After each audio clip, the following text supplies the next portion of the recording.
सुप्रभात बच्चों। आज हम लोग कविवर भारतेंदु हरिशन के यमुना छवि पद के प्रथम पद का अध्ययन करेंगे। तरनी तनुजा तट तमाल तरुवर बहुछाए, झुके कूल सो जल परसन हित मनहु सुहाए।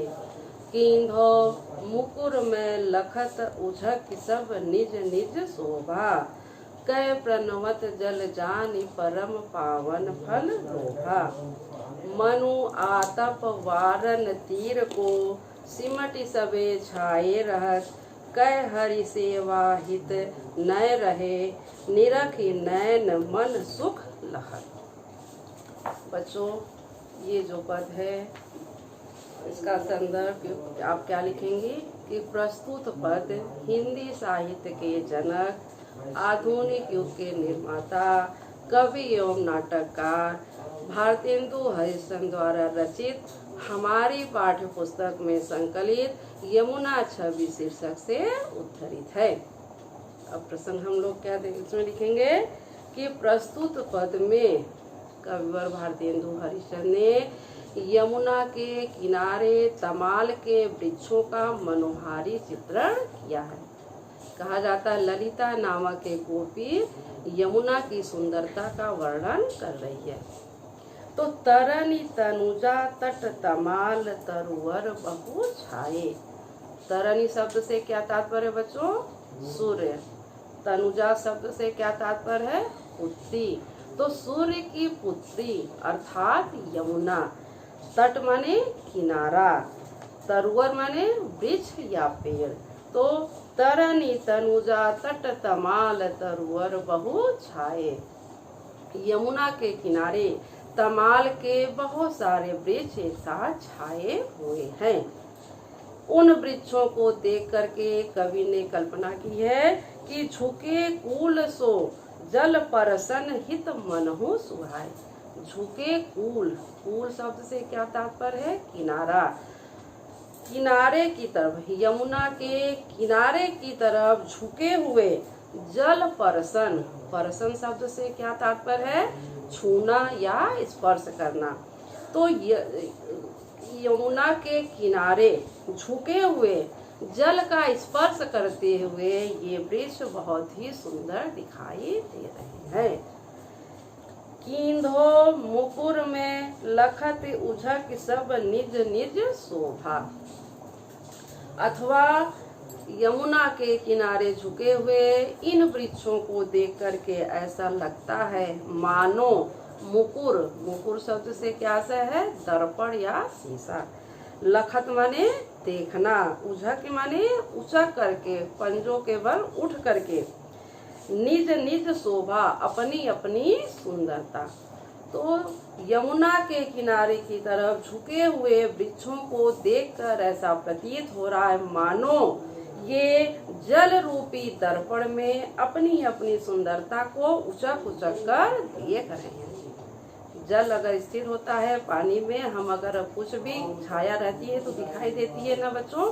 तो इसी प्रकार जो यमुना के किनारे तमाल के वृक्ष हैं वे हल्का सा किनारे की तरफ झुके हैं, जिन्हें देख करके लगता है कि जल रूपी दर्पण में वे अपनी अपनी सुंदरता को देख रहे हैं।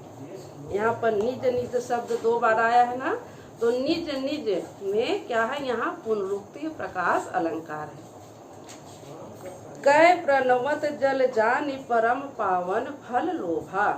अथवा झुके हुए उन वृक्षों को देख करके ऐसा लगता है मानो परम पावन फल लोभा, यानी श्रेष्ठ पवित्र फल के लोभ में वे यमुना के जल को प्रणाम कर रहे हैं। मनु आतप वारन तीर को सिमट सबे छाए रह। अथवा उन सिमटे हुए छाए हुए एक साथ वृक्षों को देख करके ऐसा लगता है मनु माने मानो, आतप, आतप शब्द से क्या तात्पर्य है? उष्णता, ताप, गर्मी। वारन, वारन माने दूर करना, तीर माने किनारा। मानो वे सभी जो वृक्ष एक साथ सिमट करके खड़े हुए हैं वे यमुना के किनारे की उष्णता या ताप को दूर करने के लिए एक साथ छा करके खड़े हो गए हैं। कै हरि सेवा हित न रहे निरख नैन मन सुख लहत। अथवा उन झुके हुए वृक्षों को देख करके ऐसा प्रतीत होता है मानो हरि, हरि माने श्री कृष्ण भगवान के लिए यहाँ पर आया है, मानो कृष्ण भगवान की सेवा में ये झुके हुए खड़े हैं।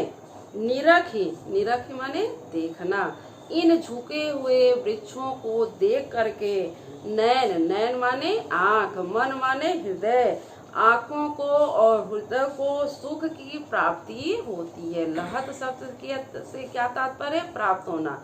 तो इन झुके हुए वृक्षों को देख करके नैन माने आँखों को और मन को बहुत ही सुखद अनुभूति होती है, उन्हें शीतलता और आनंद की प्राप्ति होती है। अब हम इसमें काव्य सौंदर्य देखेंगे बच्चों। सबसे पहले तरनी तनुजा तट तमाल तरुवर बहु छाए, इसमें कौन सा अलंकार है?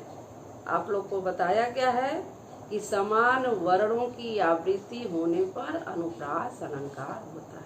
तो इसलिए यहाँ पर इस पंक्ति में यहाँ पर त वर्ण की आवृत्ति है, तरनी तनुजा तट तमाल तरुवर, तो त वर्ण की आवृत्ति होने के कारण यहाँ पर अनुप्रास अलंकार है। तो काव्यगत सौंदर्य लिखेंगी कि यहाँ प्रस्तुत पद्यांश में कवि ने तमाल के वृक्षों का मानवीकरण किया है। भाषा ब्रज भाषा है, छंद छप्पा है, अलंकार उत्प्रेक्षा अनुप्रास है और गुण माधुर्य है, शब्द शक्ति लक्षणा है। अब बच्चों आप लोग को जैसा पता है कि हम पद आधारित प्रश्न पूछा जाता है, उन प्रश्नों को हम पूछेंगे, बताएंगे और आप अपने कॉपी में उसको लिखिएगा। तो पहला प्रश्न जो सभी पदों से बनता है, सभी अवतरण या गद्यांश या पद्यांश से बनता है कि प्रस्तुत पद के शीर्षक और कवि का नाम लिखिए। तो आप लिखेंगे जैसे पहले लिखते आए हैं कि प्रस्तुत पद्यांश कविवर भारतेंदु हरिश्चंद्र द्वारा रचित यमुना छवि शीर्षक से उद्धृत है। तो दूसरा प्रश्न आप लिखिएगा, तरनी तनुजा तट तमाल तरुवर बहुछाये में कौन सा अलंकार है? तो आप उत्तर लिखेंगी, इस पंक्ति में त वर्ण की आवृत्ति होने के कारण यहाँ पर अनुप्रास अलंकार है। फिर बच्चों आप तीसरा प्रश्न लिखेंगे कि कवि की दृष्टि में यमुना के किनारे वृक्ष क्यों झुके हुए हैं? तो आप उत्तर लिखेंगे कि कवि के दृष्टि में यमुना के किनारे वृक्ष जल का स्पर्श करने के लिए झुके हुए हैं। अब इसके आगे पंक्ति की व्याख्या भी पूछी जाती है, तो हम यहाँ पर आपको पढ़ रहे हैं पंक्ति, उस पंक्ति का भाव भी फिर से बताएंगे कि मनु आतप वारन तीर को सिमट सबे छाए रह। इस पंक्ति का भाव स्पष्ट कीजिए। तो आप पढ़ाए हुए व्याख्या के अनुसार आप फिर लिखेंगे कि यमुना के किनारे झुके हुए तमाल के वृक्षों को देख करके ऐसा प्रतीत हो रहा है मानो यमुना के किनारे की उष्णता या ताप को दूर करने के लिए सभी वृक्ष सिमट करके एक साथ खड़े हुए। ठीक बच्चों, अब हम फिर उसके आगे प्रश्न है चौथा कि प्रस्तुत पद्यांश में कवि ने किसका वर्णन किया है? आप उत्तर लिखेंगी, प्रस्तुत पद्यांश में कवि ने यमुना नदी के किनारे छाए हुए तमाल के वृक्षों की सुंदरता का वर्णन किया है।